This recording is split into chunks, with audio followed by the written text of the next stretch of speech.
नमस्कार। आज की मेरी कविता सुनने से पहले आप एक बार गूगल मैप खोल के ये जरूर चेक करना कि आपके घर से कठुआ के रसाना गांव का देवस्थान कितनी दूर है।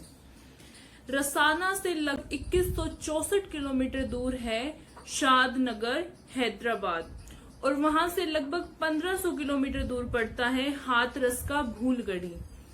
भूलगढ़ी से केवल 182 किलोमीटर दूर है नई दिल्ली का मुन्नीर का। इन सभी जगहों में या फिर यूं कहें कि भारत के हर एक कोने में चाहे कितनी ही विभिन्नताएं हो पर हर जगह एक समानता जरूर है। जी हाँ, मैं बात कर रही हूँ बलात्कार की।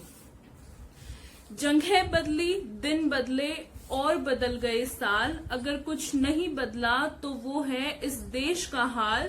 तब मंदिर बीच आसिफा थी, आज फसलों बीच मनीषा को फेंक हुए हैं फरार। बाकी सब तो है आते जाते, एक बलात्कार ही है यहाँ का मुद्दा सदाबहार।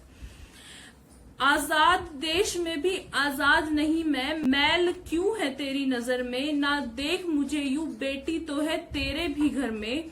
जिंदगी बख्श दे मेरी, कीमत कोई चाहे ले ले तू कर में, बेखौफ रहना चाहती हूँ, तू चाहता है क्योंकि घूमूं मैं डर में। अगर इज्जत हूँ तेरी तो सुरक्षा का मेरी फर्ज है तेरा, पर नहीं कर सकता रक्षा तो कहने का इज्जत मुझे कोई हक नहीं तेरा। बोझ तेरी इस इज्जत का अब घायल कंधा मेरा सह नहीं पाता, और तू बता मुझे क्या उन चार चार दरिंदों का बोझ इन घावों के साथ तेरा शरीर सह पाता।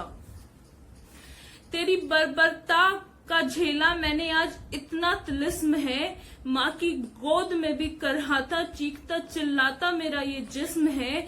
शरीर तो शायद मैं संभाल लेती, छलनी कर दी तूने मेरी रूह तक है। आवाज तो उठी थी पर रोक ली मैंने, वो मुंह तक है। वो बात दबाने को अपनी जीभ क्या तू दांतों तले काट पाता। जानना चाहती हूँ मैं उन दरिंदों का बोझ इन घावों के साथ क्या तेरा शरीर सह पाता। गलती मेरी क्या इतनी सी थी औरत बन के जन्म लिया, या गलती ये भी है कि जात धर्म का तेरी ना मैंने है वर्ण किया। पर सुना है मैंने सुरक्षित तो तेरी माँ बहन और बेटी भी तुझसे ना थी। क्या तू बता सकता है आखिर उनकी गलती क्या थी। यदि होती मैं तेरी बीवी तो भी तू खुद को रोक नहीं पाता। क्या लगता है तुझे उन दरिंदों का बोझ इन घावों के साथ तेरा शरीर सह पाता।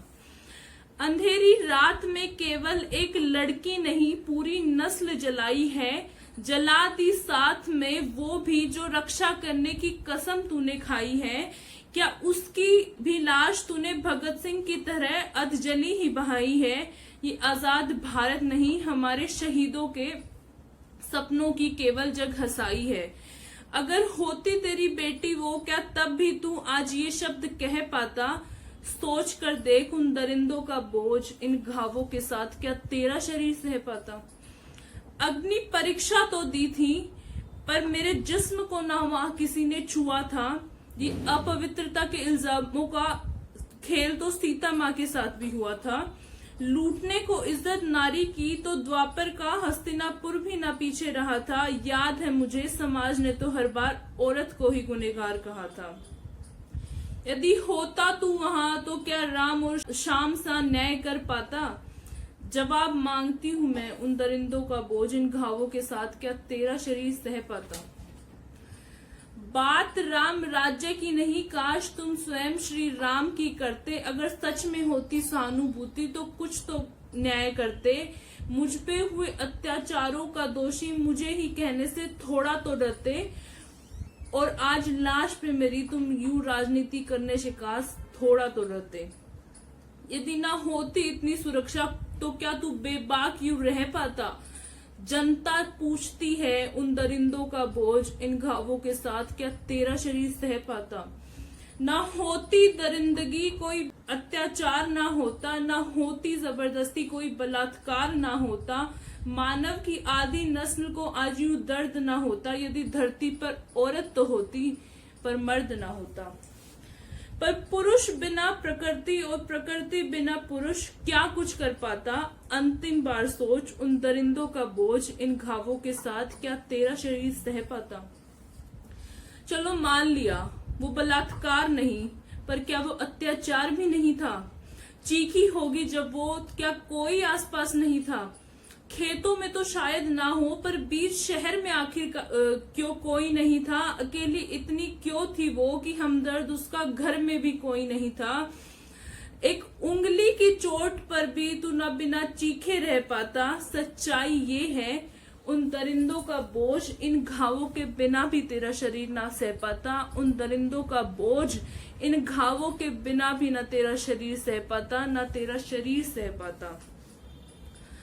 अंत में मैं आप लोगों से सिर्फ इतना ही कहूंगी कि इस बार भी अगर कोई मोमबत्ती जलाना चाहे तो एक मोमबत्ती अपनी हथेली पर रख कर जलाना, ताकि उसके दर्द का कुछ अंश तो तुम समझ पाओ। धन्यवाद।